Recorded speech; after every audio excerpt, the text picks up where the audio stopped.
श्री राम द्वारा मोक्ष को प्राप्त हुआ। रावण अकेला अपने दम्भ का भार उठाता था, सर्वनाश देखकर भी न राम की महिमा समझ पाता था। अब वो पला गया जिसकी प्रतीक्षा करता संपूर्ण संसार था। राम रावण के महासमर को देखने पहुंचे। देव दानव किन्नर ठहर गया स्वयं काल था। जय पराजय में निहित था, कल्याण न मात्र सकाल का। यतो धर्मस्य ततो जय मंत्र होगा हर कल्प का।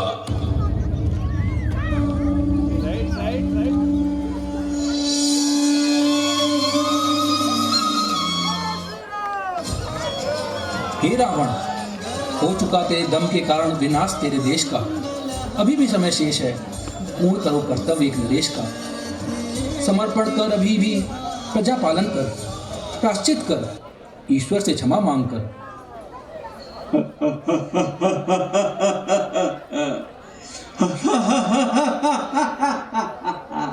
क्षमा बात क्या खूब कही। सम्राट दंड देता मूर्ख, यही है रीत रही। जैसे अयोध्या के राजा ने तुझे दिया निष्कासित कर, और मैं दूंगा तेरी मृत्यु परिभाषित कर। सावधान, खरदूषण नहीं लंकेश से तेरा अब सामना है। अधम मनुष्य, तेरे सभी अपराधों का दंड अब तुझे पाना है। मेरे भ्राता पुत्रों संबंधियों का प्रतिशोध अब मैं लूंगा। मैं रावण तेरे शव पर विजयी पताका मैं धरूंगा। अधर्म के लिए नहीं जय किसी भी दिशा में, अरे दंभिग्रस्त है तू पशुवत दशा में। ध्यान रख, पशु मारता है किया कि मरता है, पर नहीं कभी वो जय पराजय करता है। तेरे दम के कारण तेरे परिजनों के प्राण गए, तुझे दम के कारण असंख्य घर तबाह हुए। अब तेरे वध में ही लंका का उद्धार है निहित। विभीषण के राज से ही धर्म होगा समाहित।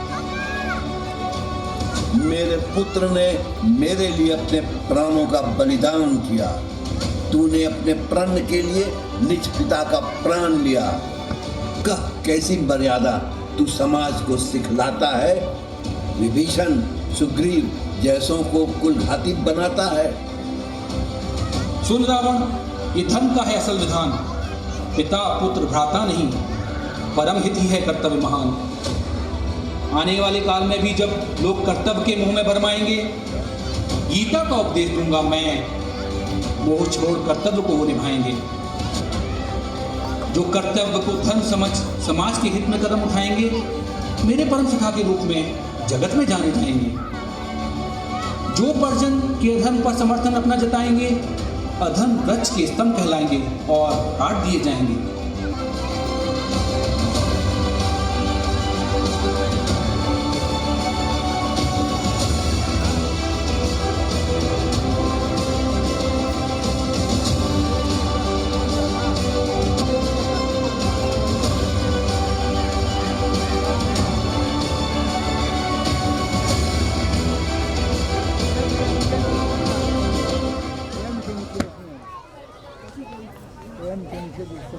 ध्यान रख, जब जब धर्म क्षीण होगा और तुझ जैसे अधर्मी द्वारा पाप का विस्तार होगा, संतों की रक्षा के लिए, दुष्टों के विनाश के लिए अवतरित होऊंगा मैं, धर्म के पुनर्विस्तार के लिए।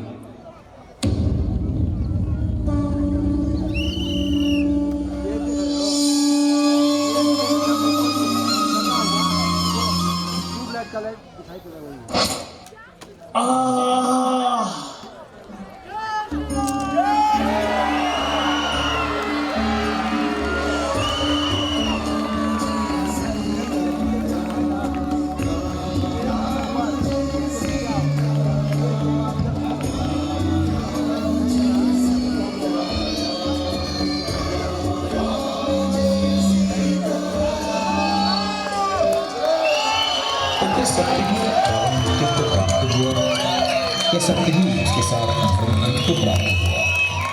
क्या नहीं वो वास करता तुम सबके अंदर में? क्या नहीं तपस्वी शिवभक्त कहते उसे तुम सब भी? क्या नहीं आप भी इस दिशा में कदम बढ़ा लेते? अपने बच्चों को श्रुति स्मृति का अर्थ समझाएं, स्वयं राम कथा समझें और अपने बच्चों को भी बताएं।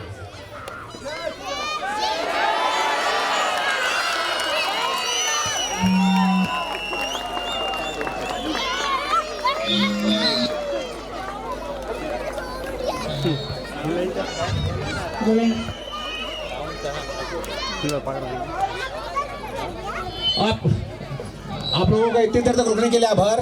अगर थोड़ी देर और रुक जाएं तो एक बार हम अब पात्र परिचय करवाना चाहेंगे। जो लोग इतने दिन से काफ़ी मेहनत किया है इस पर, तो आप थोड़ी देर और इंतज़ार कर लीजिए। तो हम लोग शुरू करते हैं पात्र परिचय का। सबसे पहले राम से ही मिलवाते हैं। तो सुशांत जी एज राम, विजेता जी सीता,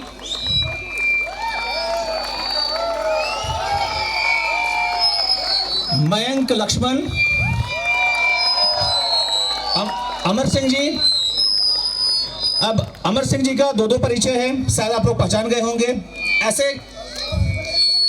अमर सिंह जी परशुराम जी हैं, विश्वामित्र हैं।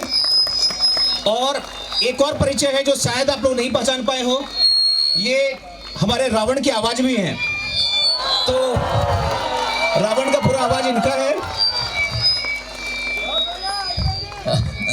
रोहित, और कोई परिचय की जरूरत नहीं है। रावण, ललित मेघनाथ,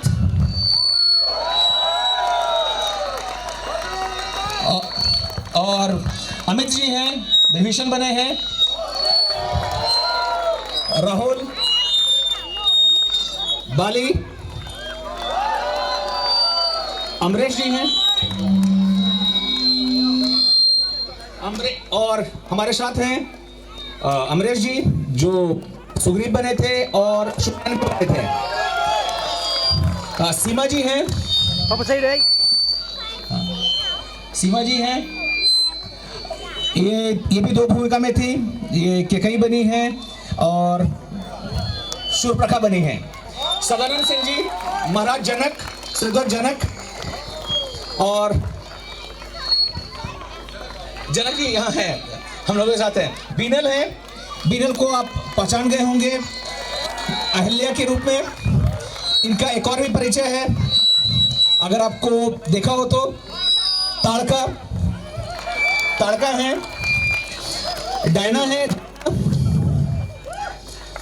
डायना का आपने परिचय देखा होगा। डायना मंथरा जी बनी थी और मंदोदरी बनी थी। फिर हमारे साथ नवीन जी हैं। नवीन जी का भी मैं दो परिचय देना चाहूँगा।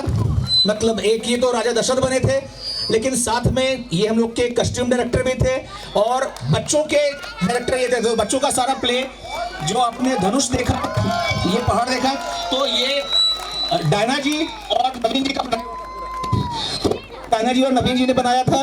और श्वेता जी जो बनी थी। तो ये हमारा कास्ट ग्रुप था। अच्छा, और अंत में मैं राम भक्त हनुमान। अभी इसके आगे हम लोग चलेंगे और धीरे धीरे B1 ब्लॉक की तरफ चलेंगे। वहां पे हम लोग रावण दहन करेंगे। B1 के पीछे पार्क जहाँ योगा डेक होने वाला था, उसमें हम लोग चल के रावण दहन करेंगे। इससे पहले अगर किसी को राम के साथ किसी के साथ फोटो खिंचाना है तो थोड़ी देर के लिए आ सकते हैं। उसके बाद हम लोग शुरू करेंगे वापस जाने के लिए। सबका एक बार फिर से आभार।